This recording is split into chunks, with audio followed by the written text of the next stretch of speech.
DNG के classes channel को subscribe करें, वीडियो को लाइक और शेयर करें। नमस्कार दोस्तों, चैनल पर आपका फिर से स्वागत है। हिस्ट्री की जो क्लासेस चल रही थी उसमें हमने 1857 की क्रांति स्टार्ट किया था। उसका जो पहला पार्ट है वो आपको डिस्क्रिप्शन में जो लिंक दे दी जाएगी उसमें मिल जाएगा। तो हम 1857 की जो क्रांति थी उसके कारण के बारे में पढ़ रहे थे, क्योंकि मैंने पहले ही बताया था कि भारत में ऐसा पहला विद्रोह था जिसमें सभी देश के लोगों ने एक साथ मिलकर के मुकाबला किया। तो इसलिए ऐसे जो विद्रोह वो एक या दो कारणों से तो हो नहीं सकते, कई कारण होते हैं। तो उन्हीं कारणों में हम पढ़ चुके थे, प्रशासनिक, आर्थिक, सामाजिक, राजनीतिक, ठीक है ना। अगला जो कारण था वो था सैनिक कारण। सैनिक कारणों की बात करें तो ज़्यादातर जो अंग्रेज़ अधिकारी उन्होंने यही लिखा कि क्रांति का कारण सैनिक ही था, क्योंकि ज़्यादातर सैनिकों ने विद्रोह किए थे। लेकिन कारण क्या क्या थे? इसका पहला कारण था वेतन में भेदभाव, यानी भारतीय सैनिकों के साथ वेतन में भेदभाव किया जाता था। जहाँ एक भारतीय सैनिक का वेतन 35 रुपये था, वहीं अंग्रेज सैनिक का 153 रुपये, यानी इतना ज़्यादा डिफरेंस भारतीयों को बिल्कुल पसंद नहीं आ रहा था। उन्हें लगता था कि हमें ना उनसे कम भी नहीं अंग्रेज़ों से, फिर भी उन्हें इतना कम वेतन दिया जा रहा है, यानी उन्हें पता था कि पूरी तरह से भेदभाव हो रहा है। तो इसी वेतन में भेदभाव की जो नीति थी अंग्रेज़ों की, उसी ने भारतीयों को विद्रोह करने के लिए, यानी सैनिकों को विद्रोह करने के लिए मजबूर किया। उसके बाद में दूसरा सैनिक कारण था पदोन्नति के अवसर नहीं, यानी जो भारतीय सैनिक थे ना उन्हें पदोन्नति के अवसर नहीं थे। जहाँ एक अंग्रेज़ जैसे ही आर्मी में जाता था तो वो कमांडर, कर्नल, कैप्टन, मेजर बन जाता था। लेकिन यदि अपन भारतीयों की बात करें तो भारतीय ज़्यादा से ज़्यादा सूबेदार बन पाते थे, यानी एक प्रकार से कहा जाए तो सैनिक ही रहते थे, बस सैनिक लगते सैनिक ही रहते थे, प्रमोशन होता ही नहीं था। और भारतीयों को ये भी पता था कि उनके कारण ही जो अंग्रेजी सेना है वो ज़्यादा मजबूत है, यानी भारतीयों के कारण है। लेकिन भारतीयों को पदोन्नति नहीं दी जा रही थी और इसी कारण सैनिकों के मन में विद्रोह की भावना थी। तीसरा था धार्मिक खिलवाड़, यानी जो भारतीय सैनिक थे उनके साथ धार्मिक खिलवाड़ भी किए जाते थे। जैसे कि आदेश आया एक बार कि सैनिक है ना प्रत्येक दिन सेविंग करेंगे, दाढ़ी बनाएंगे। अब मुस्लिम सैनिक थे ना, उन्हें लगा कि ये धर्म के विरुद्ध में है, क्योंकि उनके धर्म के विरुद्ध में, इसलिए जानबूझकर अंग्रेज ऐसी चीज़ें लागू कर रहे हैं। एक बार ये घोषणा की गई कि सारे जो सैनिक है ना वो चमड़े की कलंगी लगाएंगे सर में। अब हिंदू सैनिकों में रोष था, उन्हें पता था कि चमड़े को वह अपवित्र मानते हैं, इसलिए जानबूझकर ऐसा अंग्रेज कर रहे हैं। तो इस तरह से कई बार ऐसी चीज़ें घटित हो रही थी जिसके कारण भारतीय सैनिकों के मन में ये बात आ रही थी कि उनके साथ पूरी तरह से धार्मिक खिलवाड़ हो रहा है। अगला कारण था 1856 ईस्वी में कैनिंग का सैनिक अधिनियम, यानी 1856 ईस्वी में कैनिंग का सैनिक अधिनियम आया। उसमें यह कहा गया था कि सैनिकों की किसी प्रकार की मर्जी नहीं होगी, किसी भी सैनिक को कहीं भी भेजा जा सकता है। दरअसल उस समय विश्व के 60% हिस्से पर अंग्रेजों का ही शासन था। तभी तो एक कहावत थी कि अंग्रेजी शासन का सूर्य कभी अस्त ही नहीं होता था। कारण यही था कि यदि एक देश में छिपा है तो दूसरे में उग जाता था। तो कहने का मतलब यही है कि अंग्रेजी शासन कई देशों में फैला हुआ था। अब जो भारतीय सैनिक थे उन्हें जब पता चला सैनिक अधिनियम के बारे में, तो उन्हें ऐसा लग रहा था कि कहीं अंग्रेज है ना उन्हें ऐसी जगह पर ले जाकर न पटक दें जहाँ से कभी वापस ही नहीं आ पाए। दरअसल उस समय जो समुद्र को पार करना भी पाप समझा जाता था, और यही कारण था कि भारतीय सैनिक नहीं चाहते थे कि वो और कहीं जाएं। वैसे भी उन्हें बताया भी नहीं गया था। अब चलो कुछ बता दे तो अलग बात है, सैनिक असमंजस में थे, उन्हें पता ही नहीं था कि कहाँ जाना है। और आपको पता है कि असमंजस में आदमी विद्रोह ही करता है। तो ये जो सैनिक थे वो असमंजस में से थे, और इसी असमंजस से निपटने के लिए उन्होंने अंग्रेजों के खिलाफ विद्रोह किया। तो ये सैनिक कारण थे। उसके बाद में बात करते हैं धार्मिक कारण की। धार्मिक कारण की बात करें तो निश्चित रूप से आपको पता है कि भारतीयों की कमजोरी है धार्मिक, ठीक है ना। निश्चित रूप से कोई भी भारतीय ये सहन नहीं कर पाएगा कि उनके धर्म के साथ खिलवाड़ हो। एक्चुअल में यदि अपन बात करें तो 1799 ईस्वी में क्या हुआ था कि सेरामपुर जो कलकत्ता के पास है बंगाल में, वहाँ पर ईसाई मिशनरी की स्थापना की गई थी। यानी 1799 ईस्वी में ईसाई मिशनरी की स्थापना श्रीरामपुर में की गई थी। ये जो ईसाई मिशनरी है, इसमें दरअसल क्या था कि भारत में ईसाई धर्म का प्रसार किया जा रहा था। 1813 के चार्टर एक्ट में क्या हुआ कि सभी प्रकार की ईसाई मिशनरियों को भारत में आने की इजाज़त दे दी गई। यानी ये कहा गया भी कितनी भी ईसाई मिशनरियाँ भारत आ सकती है। तो इस तरह से भारत में जो लोग रहते थे उनका ईसाईकरण किया जाने लगा। अब जो लोग धर्म को सुरक्षित रखना चाहते थे उनमें इसके प्रति गुस्सा था। ऊपर से 1850 में एक अधिनियम भी आ गया, डलहौजी ने लागू किया था, जिसका नाम था धार्मिक निर्योग्यता अधिनियम। ये लागू किया गया 1850 ईस्वी में। दरअसल इसमें यह कहा गया था कि यदि कोई व्यक्ति दूसरा धर्म स्वीकार करेगा तो उसे पहले वाले धर्म की पैतृक संपत्ति में हिस्सा मिलेगा। अब रूल ऐसे होता था कि यदि कोई दूसरा धर्म स्वीकार कर रहा है तो वो पहले वाले धर्म की संपत्ति से कट ऑफ हो जाता था।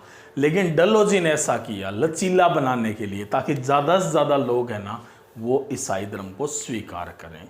तो इस तरह से ये कुछ घटियापन चल रहा था अंग्रेज़ों का धर्म के प्रति, इसके कारण भारतीयों में रोष था। ऊपर से एक अंग्रेज अधिकारी था मैगलस नाम का, उसने एक बयान भी दे दिया। उसने कहा कि हमें ईश्वर ने भारत का शासन इसलिए दिया है ताकि हम भारत में ईसाई धर्म को फैला सकें। मैगलस ने कहा कि मैं भारत में एक सिरे से दूसरे सिरे तक सिर्फ और सिर्फ ईसाई देखना चाहता हूं। तो ये बयान स्पष्ट था कि अंग्रेज पूरे भारत का ईसाईकरण करने जा रहे थे और ये भारतीयों को बिल्कुल रास नहीं आ रहा था। तो ये धार्मिक कारण बना। हालांकि चर्बी वाले कारतूस भी धार्मिक कारण है, लेकिन वो तात्कालिक में आया था, इसलिए उसे अपन तात्कालिक कारण में रखेंगे। तो अब हम पढ़ते हैं इसका तात्कालिक या मुख्य कारण। तात्कालिक या मुख्य कारण, और तात्कालिक या मुख्य कारण था चर्बी वाले कारतूस। ये कारण था। दरअसल ये घटना है ना वैसे 1856 की है। क्रीमिया का युद्ध चल रहा था रसिया और ब्रिटेन के मध्य। रसिया ने ब्रिटेन को नाकों चने चबा रखे थे। हमेशा से ब्रिटेन हावी रहता था, लेकिन इस बार जो युद्ध चल रहा था उसमें ब्रिटेन की हालत ख़राब हो गई थी। तभी एक राइफल बनाने वाली कंपनी थी, उसने नई राइफल बना के दी जिसका नाम था एनीफील्ड। यानी ये राइफल थी, एनीफील्ड नामक राइफल्स थी, ये बना के दी गई। अब ये जो एनीफील्ड नामक राइफल्स थी, जैसे ही अंग्रेज सैनिकों को दी गई, उन्होंने रूस की सेना को चित कर दिया। अब सरकार को भी लगा, अंग्रेजी सरकार को, कि निश्चित रूप से ये राइफल्स बहुत अच्छी हैं। ऐसा करते हैं जहाँ जहाँ पर हमारा शासन है ना वहीं पर यही राइफल लागू कर देते हैं। अब चूंकि भारत में भी तो शासन था, और यही कारण था कि भारत में जनवरी 1857 में एक नई राइफल आ गई थी भारतीय छावनियों में, एनीफील्ड। इससे पहले जो राइफल आती थी वो थी ब्राउन बेस। दरअसल ऐसा माना गया कि जो एनीफील्ड राइफल की कारतूस होती थी उसके ढक्कन में गाय और सूअर की चर्बी का प्रयोग किया गया था। अब जो ढक्कन है ना वो उस समय मुंह से खोलना पड़ता था, और इसी कारण सैनिकों की धार्मिक भावनाएं आहत हो रही थी, गाय और सूअर यानी हिंदू और मुसलमान सैनिकों की। हालांकि ऐसा माना जाता है कि पहले भारतीय सैनिकों को पता ही नहीं था। इसके पीछे एक कहानी बताई जाती है। दरअसल क्या है कि यूपी क्षेत्र एक ऐसा था जहाँ पर जो भारतीय लोग हैं ना वो अंग्रेजों को बहुत ही अपवित्र मानते थे, मतलब उन्हें किसी चीज़ की हाथ नहीं लगाने देते थे। एक घटना का वर्णन मिलता है कि एक बार एक अंग्रेज अधिकारी किसी ब्राह्मण के घर पर गया, उसने पीने के लिए पानी मांगा। ब्राह्मण ने कहा कि मैं पानी तो पिला दूंगा लेकिन खुद पिलाऊंगा, बर्तन के हाथ नहीं लगाने दूंगा। अंग्रेज ने कारण पूछा अधिकारी ने, तो उसने कहा कि तुम लोग है ना अपवित्र हो, हमारी चीज़ों को खराब कर दोगे। अंग्रेज को गुस्सा आ गया, उसने कहा तुम भारतीय दोहरी रणनीति पे चलते हो। एक तरफ तो ये कहते हो कि हमारे हाथ लगाने से तुम्हारी चीज़ें अपवित्र हो जाएगी, लेकिन तुम्हारे ही जो सैनिक हैं वो तो चर्बी चबा रहे हैं गाय और सूअर की। अब दरअसल जैसे ही उसे कहा गया, ये खबर आग की तरह चारों ओर फैल गई। लोगों को पता चल गया, लोग हैं ना कोई नौकर के बेस में, कोई भिखारी के बेस में, कोई साधु के बेस में, कोई दूध वाले के बेस में छावनियों में जाने लगे और सैनिकों को बताने लगे कि उनके साथ हो क्या रहा है। अब जैसे ही ये खबर फैली ना, सैनिकों में पूरी तरह से गुस्सा आ गया और विरोध शुरू हो गया। और पूछा जाए कि कारतूसों का प्रथम विरोध कहाँ हुआ था, तो इसका जो प्रथम विरोध है वो हुआ था बुहरानपुर छावनी में। यानी बुहरानपुर छावनी में इसका प्रथम विरोध हुआ था, ये यूपी में है। और ये विरोध हुआ था फरवरी 1857 में, यानी फरवरी 1857 में ये प्रथम विरोध था। तो इसके साथ ही ये विरोध है ना चारों ओर फैल गया। तो यही कारण है कि इसी के साथ ही क्रांति की भी शुरुआत हो गई और इसीलिए चर्बी वाले कारतूस को तात्कालिक या मुख्य कारण माना जाता है। वैसे आरसी मजूमदार ने भी लिखा है कि गाड़ी भी तैयार थी, सुरंग भी तैयार थी। यानी गाड़ी थी ना बारूद से भरी हुई थी, सुरंग भी फटने के लिए तैयार बैठी थी, लेकिन चिंगारी नहीं थी। चर्बी वाले कारतूसों ने ऐसी चिंगारी भड़काई कि पूरे भारत को लपेटे में ले लिया। तो इस तरह से यही मेन कारण था, क्योंकि यदि वो पहले वाले कारण होते ना तो क्रांति कब की हो चुकी होती, 50 में, 52 में, 56 में, लेकिन क्रांति तो 57 में हुई। तो इस तरह से मूल कारण यही था, चर्बी वाले कारतूस। उसके बाद में एक हुई फिर तात्कालिक घटना। तात्कालिक घटना की बात कर लेते हैं, यानी कौन सी घटना ऐसी थी अचानक जिसके कारण क्रांति शुरू करनी ही पड़ी बस जल्दी से जल्दी। ये घटना है बैरकपुर छावनी की। बैरकपुर छावनी है ना, ये बंगाल में थी। यहाँ पर तैनात थी 34वीं नेटिव इन्फेंट्री। नेटिव इन्फेंट्री ना पैदल सेनाओं को कहते थे। अब ज़्यादातर विद्रोह नेटिव इन्फेंट्री करें क्योंकि भारतीय सैनिक पैदल में ही होते थे। अब यहाँ पर सैनिकों ने विरोध कर रखा था कि हम तो कारतूसों का प्रयोग नहीं करेंगे, और विरोध था यहाँ पर मंगल पांडे के नेतृत्व में।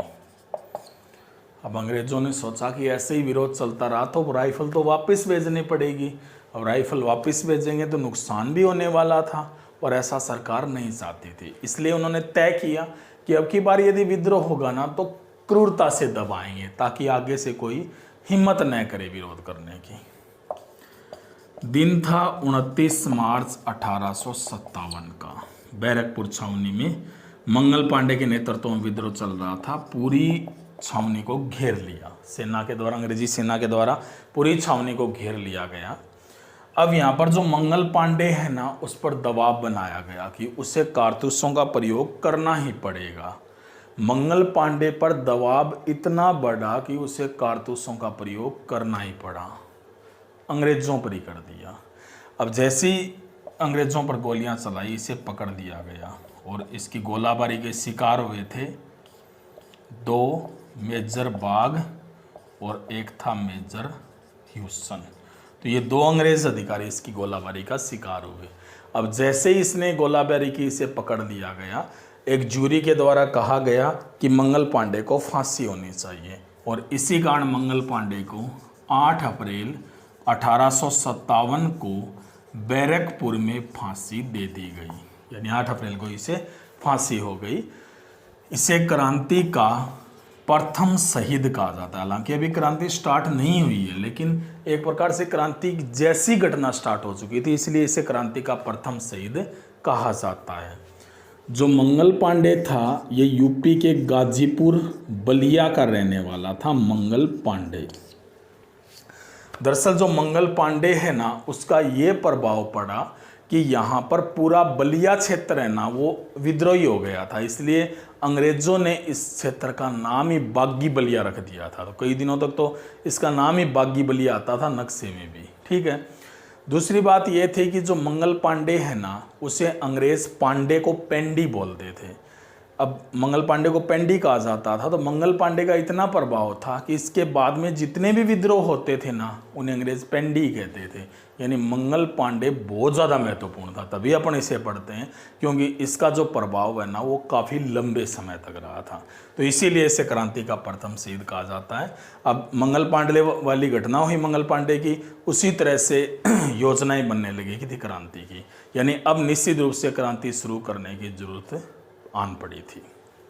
तो आपको बस इतना ही याद रखना है कि सैनिक कारण थे वेतन में भेदभाव, पदोन्नति के अवसर नहीं, धार्मिक खिलवाड़, 1856 में कैनिंग का सैनिक अधिनियम, धार्मिक कारण में 1799 में सेरामपुर में ईसाई मिशनरी की स्थापना, 1813 के चार्टर एक्ट में मिशनरियों को भारत आने की इजाज़त दी गई, 1850 ईस्वी में डलहौजी का धार्मिक निरयोग्यता अधिनियम।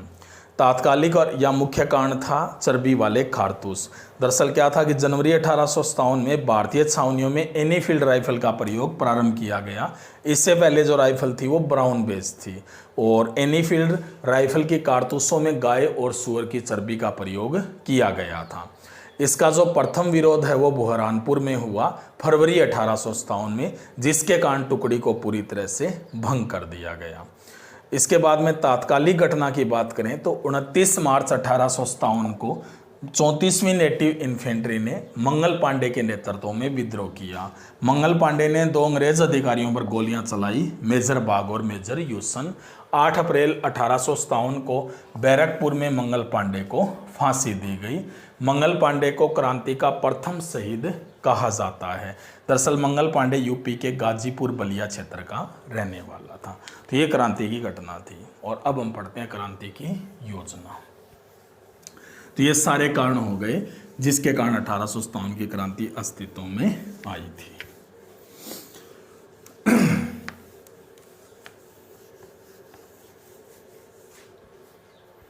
उसके बाद में क्रांति की योजना।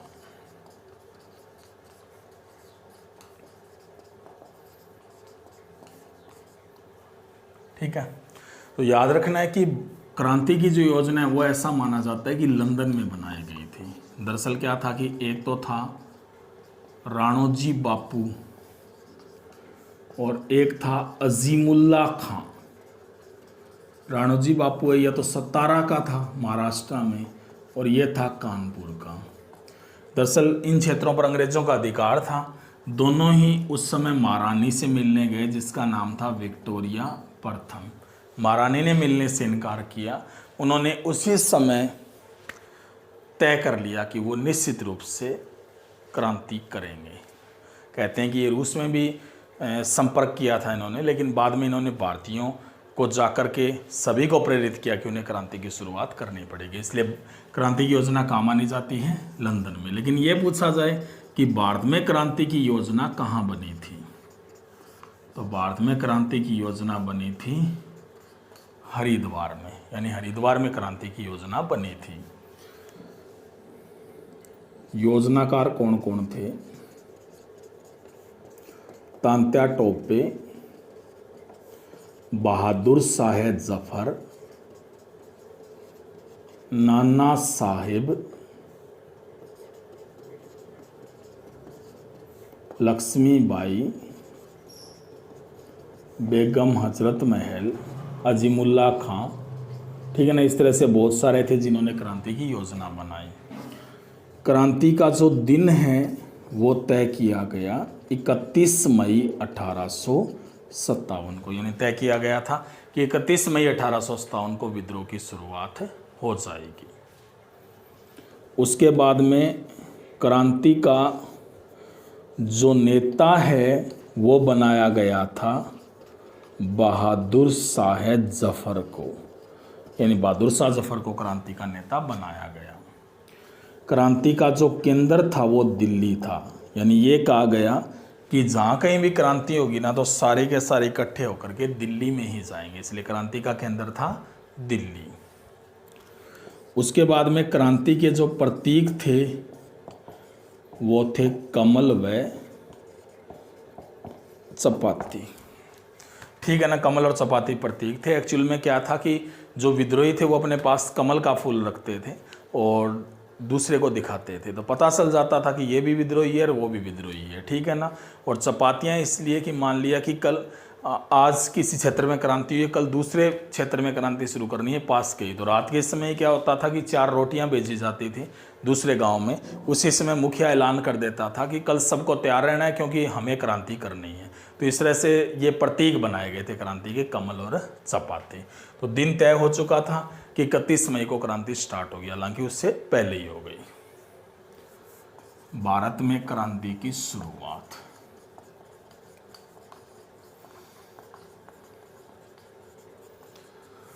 भारत में क्रांति की शुरुआत हुई थी मेरठ छावनी से। मेरठ पड़ता है यूपी में। दरअसल यहाँ पर तैनात थी 20वीं नेटिव इन्फेंट्री। अब मेरठ छावनी में भी क्या था कि सैनिकों ने विरोध कर रखा था। उन्होंने कह रखा था कि हम कारतूसों का प्रयोग नहीं करेंगे। अब ये जो सैनिक थे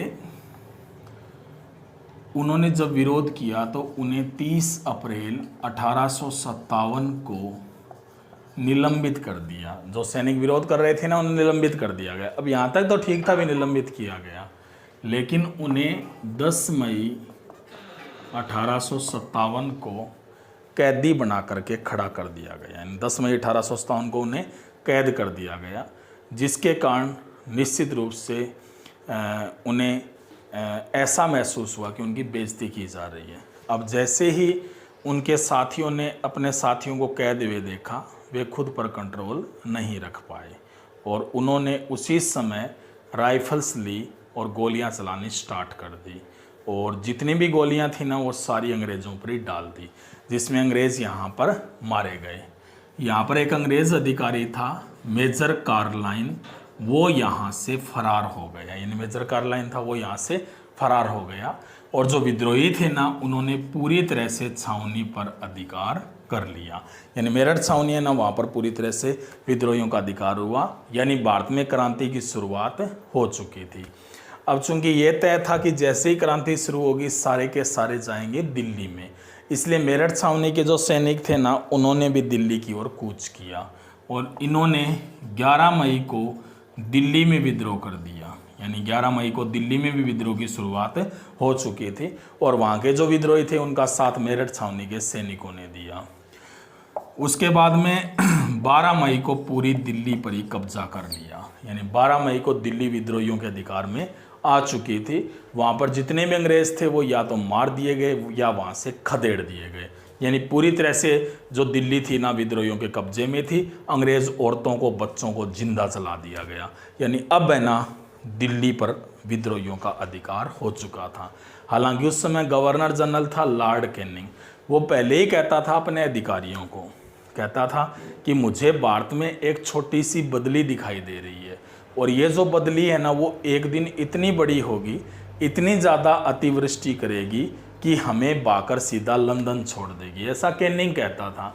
लेकिन अन्य अधिकारी नहीं मानते थे। वो कहते थे इतना बड़ा क्षेत्र है, छोटे छोटे विद्रोह चलते रहते हैं। लेकिन उन्हें समझ में आ गया था 12 मई को कि विद्रोह बहुत ही बड़ा था। तो इस तरह से क्रांति की शुरुआत हो चुकी थी 10 मई को। हालांकि दिन 31 को था। कुछ इतिहासकार ऐसे भी कहते हैं कि यह सफलता कारण था, क्योंकि पूरी तरह से योजना अमल में नहीं ला जा सकी। कुछ भी हो, चाहे 31 को चाहे 10 को, क्रांति तो होनी ही थी, चाहे वो पहले हो जाए, योजना का कोई मतलब नहीं है। लेकिन भारत में क्रांति की शुरुआत हो चुकी थी। तो आपको बस इतना याद रखना है कि क्रांति की योजना लंदन में बनाई गई राणोजी बापू और अजीमुल्ला खां के द्वारा। राणोजी बापू तो सतारा के थे, अजीमुल्ला खां थे कानपुर के। विक्टोरिया प्रथम से मुलाकात करने की कोशिश की लेकिन असफल रहे। पूछा जाए भारत में क्रांति की योजना कहाँ बनी? हरिद्वार में।